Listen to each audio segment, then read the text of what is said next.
కేంద్రపాలిత ప్రాంతమైన యానాం కామిశెట్టివారి వీధి గీతా మందిరంలో ఆంధ్రప్రదేశ్ బీసీ ఫెడరేషన్ ఆధ్వర్యంలో పుదుచ్చేరి ప్రభుత్వ ఢిల్లీ ప్రతినిధి మల్లాడి కృష్ణారావు నేతృత్వంలో ఆంధ్రప్రదేశ్ బీసీ ప్రతినిధుల సమావేశం గురువారం నిర్వహించారు.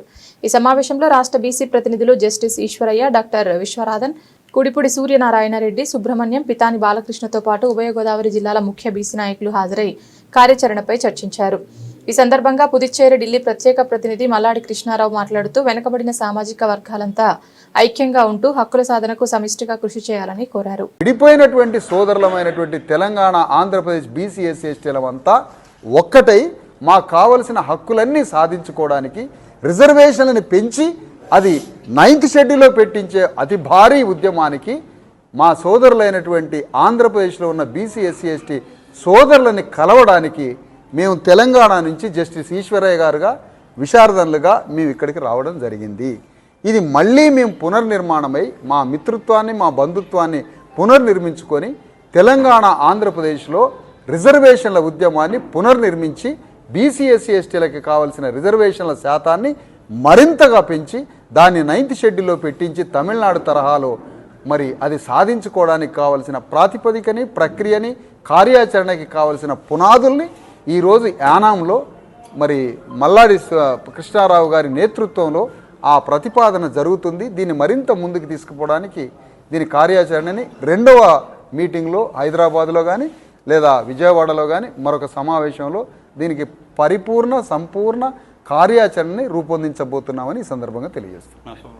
దాదాపు 85% ఉన్న జనాభా యొక్క ప్రతినిధులను పిలిచి ఈ యానాములో ఒక ఫ్యూచర్ కోర్స్ ఆఫ్ యాక్షన్ అంటే భవిష్య కార్యక్రమాన్ని ఆలోచించుకోవడానికి, ఈ మేధో మదనం చేయడానికి, అందులో ఎలక్షన్స్, లోకల్ బాడీ ఎలక్షన్స్ ఇప్పుడు 2 నెలల్లో 3 నెలల్లో వస్తున్నాయి కాబట్టి అందులో తమిళనాడు లాగా మినిమం 69% రిజర్వేషన్స్ లోకల్ బాడీస్లో కాదు విద్యా ఉద్యోగాలలో కూడా సాధించుకోవడానికి ఒక ప్రణాళిక రూపేణ మనం ముందుకు వెళ్ళి ఒక చట్టాన్ని తయారు చేసుకొని గవర్నమెంట్కు ఒక రిప్రజెంటేషన్ చేసి ఈ యొక్క ఉద్యమాన్ని నలుమూలల ఆంధ్రప్రదేశ్లో నిర్మించి ఒక బలమైన ఒత్తిడి తెచ్చి వాళ్ళని కన్విన్స్ అయ్యేటట్లు చేయకపోతే వాళ్ళకే నష్టమవుతుందని ఒక ఇంప్రెషన్ ఇచ్చే విధంగా ముందుకు వెళ్ళాలని ఈరోజు ప్రణాళిక రచింపడం జరిగింది.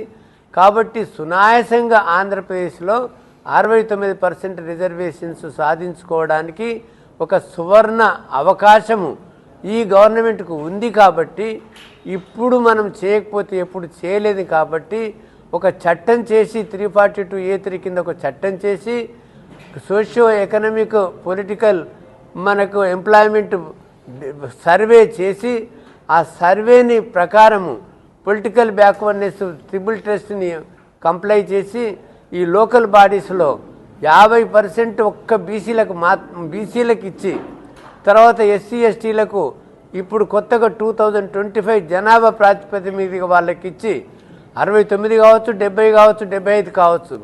కానీ ఈ నిష్పత్తిలో ఈ లోకల్ బాడీస్లో కనీసము మన గ్రామాధికారాల్లో కూడా, గ్రామ పంచాయతీలలో కూడా వాళ్లకు డెమోక్రసీ లేకపోతే, రిప్రజెంటేషన్ లేకపోతే మనకు ఇంకెక్కడ వస్తుంది.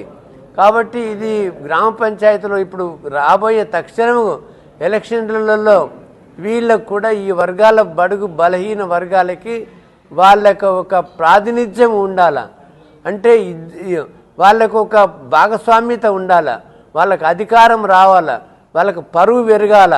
అంటే ఎవరో కింద నలగడము ఉండడానికి ఇప్పుడు ఈ డెమోక్రసీ రాజ్యాంగం ఒప్పుకోదు. కాబట్టి ఇటువంటి యొక్క మన పథకంతో ముందుకు వెళ్దామని ఈరోజు సమావేశం జరిగింది. ఇది ఒక ఆంధ్రప్రదేశ్ మోడలు మొత్తం భారతదేశానికి ఇది ఒక శాంపుల్ ఎగ్జాంపుల్ అవుతుంది.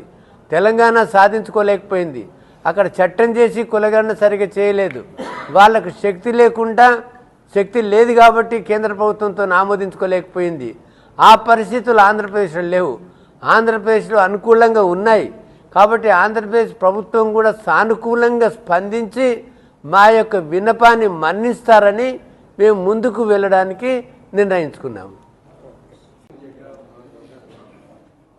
మల్లాడి కృష్ణారావు గారికి, జస్టిస్ ఈశ్వరయ్య గారికి అందరికీ నమస్కారం. ముఖ్యంగా మీకు ముందుగా మనవి చేసేది ఏమిటంటే, ఈ యానంలో ఏర్పాటు చేసినటువంటి రౌండ్ టేబుల్ కాన్ఫరెన్స్ ఏ పొలిటికల్ పార్టీకి అనుకూలం కాదు, వ్యతిరేకం కాదు. అలాగని ఏ కులానికి వ్యతిరేకం కాదు, అనుకూలం కాదు. ఒక కుటుంబంలో కొడుకు కూతురుంటే సమానంగా మన ఆస్తి ఎలాగా పంపకాలు జరుగుతున్నాయో, అలాగే భారతదేశంలో ఉన్నటువంటి ఈ సంపద దామాషా ప్రకారంగా అందరికీ పంచాలనేది మా మెయిన్ ఉద్దేశం. దేశానికి స్వాతంత్రం 1947లో వచ్చినా అది ఇంకా అమలు చేయకపోవడం దురదృష్టకరం. అందుకే బోధించు, సమీకరించు, పోరాడు అన్నారు డాక్టర్ బాబాసాహెబ్ అంబేద్కర్. మేము అదే చేస్తున్నాం. ఈ సమాజంలో రాజ్యాంగపరంగా ఏం జరుగుతుంది బోధిస్తున్నాం, 10 మందిని సమీకరిస్తున్నాం. శాంతియుతంగా పోరాడి రాజ్యాంగపరంగా ఈ సంపదని దామాషా ప్రకారంగా మాకు రావాల్సినటువంటి వాటా కోసం గొంతమ్మ కోరికలు కోరటంలా, సమంజసమైనటువంటి కోరికల ద్వారా మా వాటా మేము కాపాడుకోవటం కోసం ఈ ప్రయత్నం. అందుకోసమే మేము ఒకటే మనవి చేస్తున్నాం, రిజర్వేషన్స్. మరి పక్కన తమిళనాడులో 69% రిజర్వేషన్ పొందగలుగుతున్నప్పుడు మరి ఆంధ్ర రాష్ట్రంలో కూడా కేంద్ర ప్రభుత్వంతో సత్సంబంధాలు ఉన్నాయి కాబట్టి, మేము కూటమి ప్రభుత్వంలో తెలుగుదేశంలో ఉన్నాం కాబట్టి చంద్రబాబు నాయుడు గారు దృష్టికి ఈ విషయాన్ని తీసుకువెళ్ళి రాష్ట్ర ప్రభుత్వం ద్వారా కేంద్రంతో మాట్లాడి విద్యా ఉద్యోగ రంగంలో ఏనాడో ఇచ్చినటువంటి ఆ రిజర్వేషన్ కూడా పెంచి మా దామాషా ప్రకారంగా విద్యా ఉద్యోగ రంగాల్లో కూడా రిజర్వేషన్ పెంచేలా, ఎట్ ద సేమ్ టైం రాజ్యాధికారం కావాలి కాబట్టి రాజ్యాధికార దిశగా కూడా కీర్తిశేషులు నందమూరి తారక రామారావు గారు ఆంధ్రప్రదేశ్లో స్థానిక సంస్థలకే రిజర్వేషన్ ఇవ్వగలిగారు. అది సరిపెట్టుకోకుండా చట్టసభల్లో రిజర్వేషను కావటం కోసం ఈ ఉద్యమం ముందుకు పోతుంది అనేది కూడా ఈ సందర్భంగా మనం చేస్తున్నాను. ఎందుకంటే మహాత్మా ఈరోజు యానం ఏర్పాటు చేసుకున్న ఎస్సీ బీసీ సంబంధించిన మేధావులు, ఆ సంఘ ప్రతినిధులు 4 గంటలు ఇక్కడ సమావేశమయ్యి ఎస్సీ ఎస్టీ బీసీల కోసం స్టేట్ గవర్నమెంట్స్ కానీ సెంట్రల్ గవర్నమెంట్ కానీ ఏ విధంగా వీరి గురించి ఆలోచన చేయాలి, ఏ విధంగా వాళ్ళని ఇంప్లిమెంటేషన్లోకి ఈ ఉన్న డిమాండ్స్ని ఇంప్లిమెంటేషన్లో తీసుకురావాలన్న దాని మీద జస్టిస్ ఈశ్వరయ్య గారు వారు, అలాగే మిగిలిన విశాల్ గారు కానీ మిగతా పెద్దలందరూ కూడా వారి అనుభవాల్ని, రెడ్డి సుబ్రహ్మణ్యం గారు కానీ, కుడుపూడి సూర్యనారాయణ గారు కానీ, వెంకటేశ్వరరావు కానీ, అందరూ ప్రతి ఒక్కరు కూడా ఇక్కడున్న వీరు అందరూ కూడా మీటింగ్లో ఉన్న వారందరూ అనుభవాల్ని ఒక 10-15 రోజుల్లో ఇటు ఆంధ్రప్రదేశ్ ప్రభుత్వానికి, అలాగే తెలంగాణ ప్రభుత్వానికి, పుదుచ్చేరి ప్రభుత్వానికి ముఖ్యంగా